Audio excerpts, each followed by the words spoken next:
ఐదరగూడ ఏరియాలో రాజేంద్ర నగర్ మండల్. అయితే ఈ భూముల ఈ ఐదరగూడ గ్రామము ఈ భూములు మా తాత ముత్తాతల సంధి కష్టపడి బతికి వాళ్ళు పుట్టినోళ్ళ పురుళ్ళు పెరిగినోళ్ళ పెళ్ళిళ్ళు అన్నీ దీని మీదే చేసిర్రు. వాళ్ళు రెండు మూడు తరాలు కష్టాలలోనే వెళ్ళిపోయినాయి.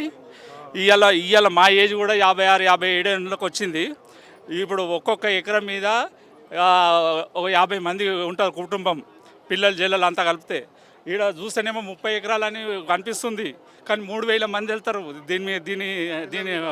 దీని పిల్లలు జల్లలు అందరూ. అయితే మాకు ఇది తప్పితే ఇంకో ఆధారం లేదు. ఈ వ్యవసాయంతో మేము పెద్ద చదువులు లేవు, పెద్ద కొలువులు రాలేవు. మాకు వ్యవసాయం మీద ఆధారపడ్డాం. దీనికి ఇది ఇన్ని రోజుల దాకా ఆగడానికి కారణం దీనికి రోడ్డు లేకుండే. వీడికేనే 1/2 కిలోమీటర్ ఎత్తుకపోతుంటే మీ నెత్తుల మీద ఏది వంకాయల సంచులు, బెండకాయల సంచులు అన్నీ, ఉల్లెంగడ్డ, మొరంగడ్డ, ఆలుగడ్డ, శామగడ్డ అన్నీ వండించిన పొలాలు ఇవి.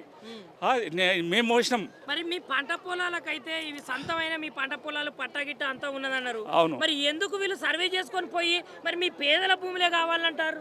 అయితే ఇది పెద్ద స్కామ్ నడుస్తుంది దీని వెనుక.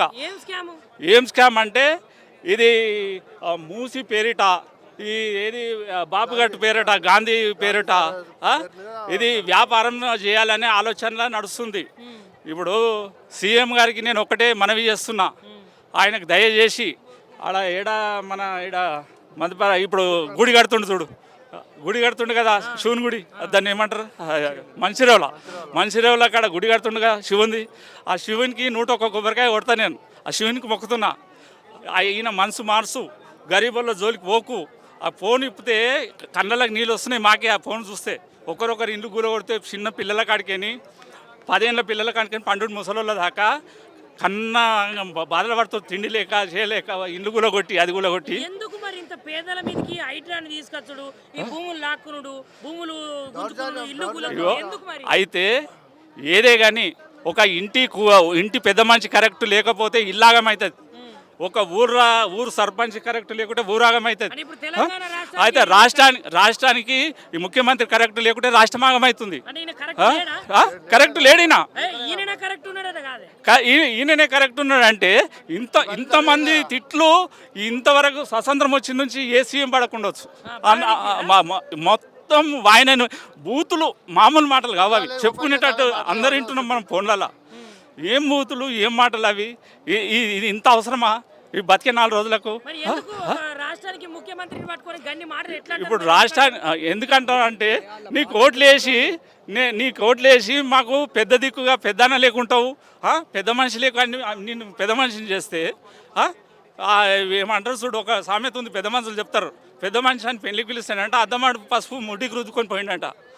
అట్లా ఆ లెక్క చేస్తుండేనా నేను పెద్ద మనిషిని చేస్తే మేము. మాకు చాలా ఆవేదన ఉంది.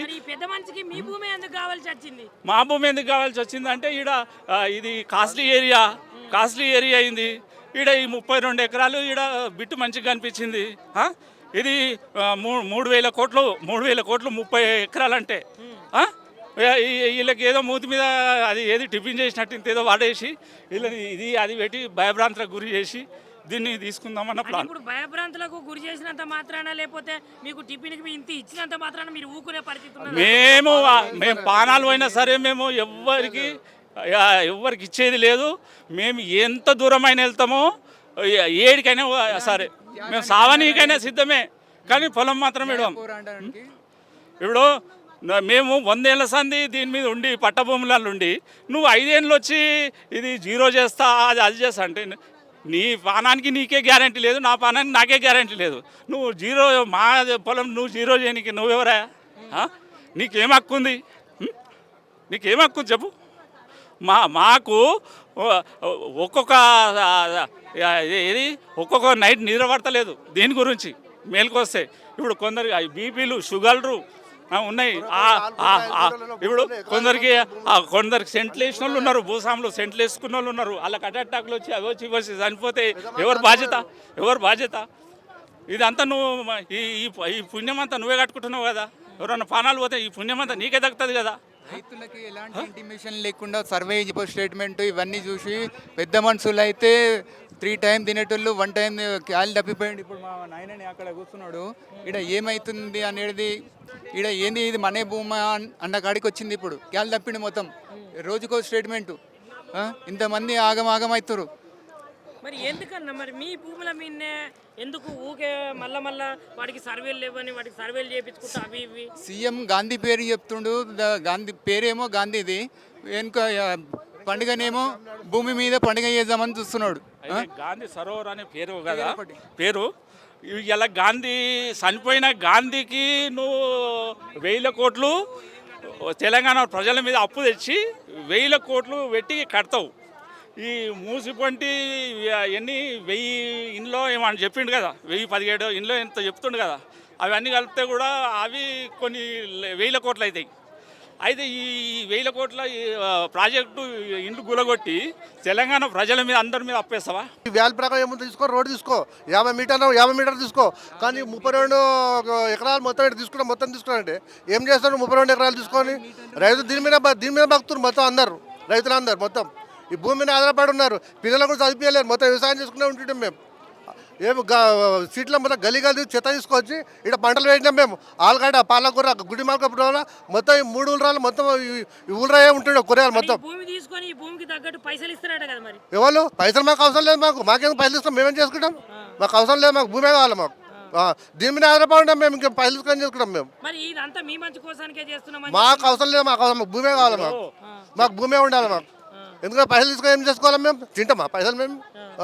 మేము భూమి మీద ఆధారపడి మాకు భూమే కావాలి. మాకు ఒకవేళ మరి నిజానికి తీసుకపోయారనుకో ఏం చేస్తారా మరి? ఎవరు మేము అడ్డం పండుకుంటాం. మేము అంత పాలన పోయిన సరే ఇన్ని అడ్డం పండుకుంటాం. ఎట్లా తీసుకోవాలి తీసుకోవాలి. ఇప్పుడు తెలంగాణ రాష్ట్రంలో చూసుకుంటే ఇప్పుడు హైడ్రా నడుస్తున్నది, వెలుగుమట్ల అని ఇట్లా చెప్పుకుంటా పోతే బొచ్చలు జరుగుతున్నాయి కదా. జరుగుతున్నాయి. అట్లా మోసం చేస్తుంటారు అందరినీ. మరి పబ్లిక్ మోసం చేస్తుంటారు.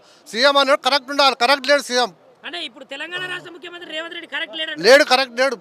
కరెక్ట్ ఉంటే ఇవన్నీ ఉండగా పొద్దుగా లేదు ఫోన్లు ఆన్ చేస్తే మొత్తం అంత పబ్లిక్ అంత చుట్టాడే. చిన్న పిల్లలు ఆగమ్మంటారు, ఇల్లు గులగొడుతుంటే. అదేనా లెక్క? గరీబులో ఇల్లు గులగొడతావా నువ్వు గరీబులో సాయం చేస్తావా, ఇల్లు గులగొడతావా నువ్వు? ఇదేనా లెక్క? మీకు మాత్రానికి వచ్చిన మెల్ల నువ్వు రోడ్డు కావాలా, రోడ్డు తీసుకో. 8.50 మీటర్లు అన్నావు, 50 మీటర్లు ఇస్తాం మేము. కానీ దాని లెక్కతో తీసుకో. కానీ ఇక లోపలికి ఎందుకు వస్తున్నావు? లోపల ఏమో అవసరం ఉంది రానికే?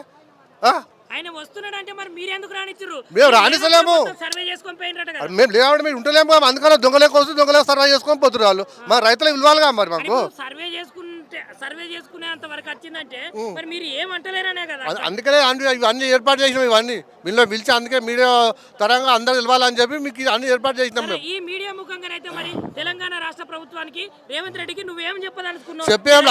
అయ్యా నువ్వు కావాలంటే నీకు కోకపేట ఏలో మాకు భూమి అంతేగాని పైసలు టీడీఆర్ ఇస్తా ఐఆర్ ఇస్తా అంటే మాకు అవసరం లేదు. మాకు కోకపేట ఏరియాలో మాకు ఈ భూమి అంతే.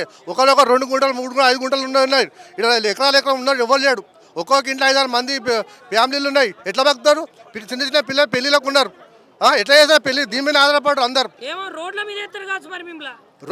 అదే రోడ్ల మీద ఏకూడదు. అందుకే మేము ఇక్కడ అడ్డం పడుకుంటాం. కానీ భూమి మాత్రం మేము భూమి కావాలంటే నీకు మంచి జాగాలో మాకు భూమి చూపి మాకు అది రిజిస్టర్ చేసి మీకు యథార్థంగా రిజిస్టర్ చేసి పక్కన జరుగుతాం మేము అంతే.